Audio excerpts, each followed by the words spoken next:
আপনারা জানেন বাংলাদেশ স্বাধীন হওয়ার পরে অন্তর্বর্তীকালীন সরকার প্রতিষ্ঠিত হয়েছে। আমরা তাদেরকে সমর্থন করব। আমরা চাই এই বিপ্লবের একটি সফল পরিণতি। আমরা চাই এই আওয়ামী লীগের মতো যেন কোনো কলঙ্ক তাদেরকে স্পর্শ না করে। গভীর শ্রদ্ধা জানাই বৈষম্য বিরোধী আন্দোলনের ছাত্রদেরকে, সব শহীদদেরকে। একজনের প্রধান আদর্শ রোল মডেল বাংলাদেশের ভবিষ্যতে আবু সাঈদের ছবি এখানে দেওয়া হয়েছে। বাংলা ৭১ তো আমরা ভুলে গিয়েছিলাম গত কয়েক বছরে। ৭১-এর চেতনায় উদ্দীপ্ত যুবকরা যে এখনো বাংলাদেশে আছে তার প্রমাণ হলো শহীদ আবু সাঈদ। তার মৃত্যুর যে দৃশ্য সারা পৃথিবীতে দেখিয়েছে, এটি দেখলে দু চোখ দিয়ে অশ্রু নির্গত হয়। এমন সাহসী সন্তান এখনো আছে বাংলাদেশে। প্রথমে গুলি লেগেছে, সে শুয়ে পড়ে নাই, তারপরেও দাঁড়িয়ে আছে হাত প্রসারিত করে।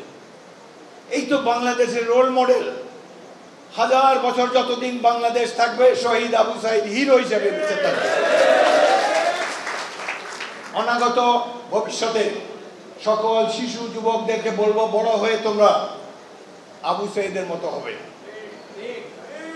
ইসরায়েলি বাহিনী যেভাবে গঠিত হয়েছে, যে যার কাজ করে, রেডিওতে একটা ভাষণ বাজিয়ে দেয়, সবাই মিল কারখানার শ্রমিকরা নিজেদের পোশাকটি জমা রেখে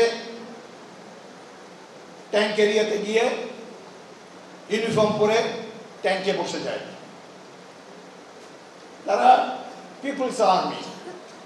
আমরা চাই বাংলাদেশ এই যে যুবক তরুণ, তাদেরকে আমরা সামরিক ট্রেনিং দেব।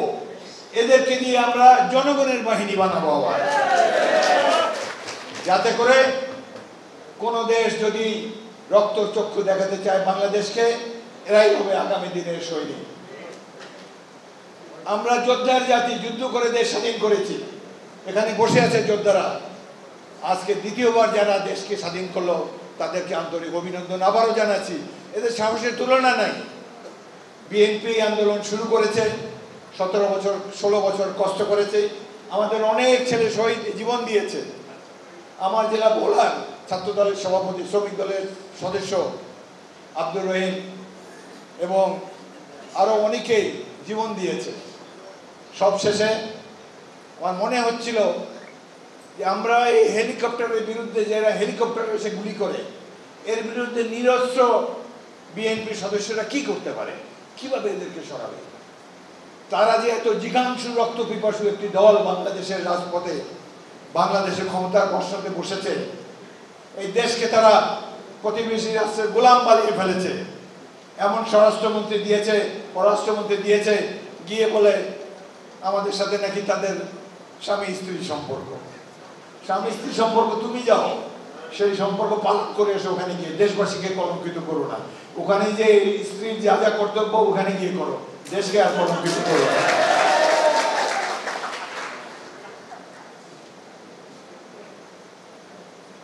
পুলিশ বাহিনী, এই 16 বছর পুলিশ বাহিনীর যে ভূমিকা, বা পৃথিবীর বুকে সবচেয়ে নিকৃষ্ট পুলিশ বাহিনী এটি। এমন কাজ করে নাই তারা। কিভাবে টেলিভিশনে দেখা যায় কিভাবে এসে ফায়ার করতেছে পয়েন্ট ব্ল্যাঙ্ক রেঞ্জ থেকে, এবং এখনো তারা অনেকে পলাতক। একটি স্থানে 13 জন নেক থানার খতম হয়ে গিয়েছে। আমরা এগুলা সমর্থন করি না, ছাত্ররাও করে নাই। স্থানীয় জনগণের রোষে তারা এইভাবে নিহত হয়েছে। তারা এদের মৃত্যুর জন্য দায়ী শেখ হাসিনা এবং আওয়ামী লীগ। এমনকি একজন বড় মাপের নেতার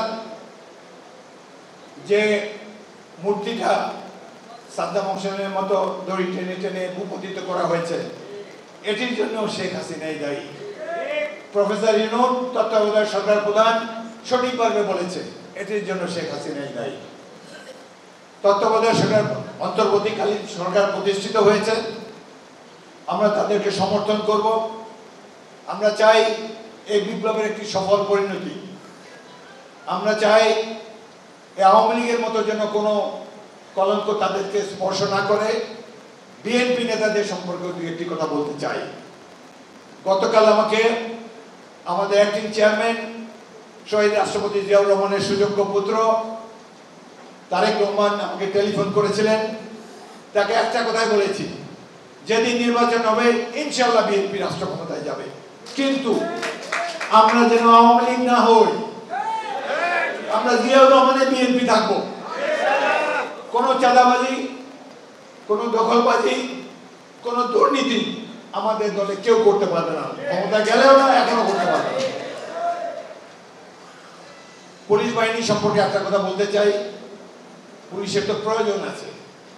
যারা দুষ্ট ছিল, হত্যাকারী ছিল, পালিয়ে গিয়েছে কিংবা নিহত হয়েছে, এখন যারা আছেন এদেরকে নিয়ে আমরা জনগণের পুলিশ বাহিনী করতে চাই। এদেরকে আপনারাও সমর্থন দিবেন।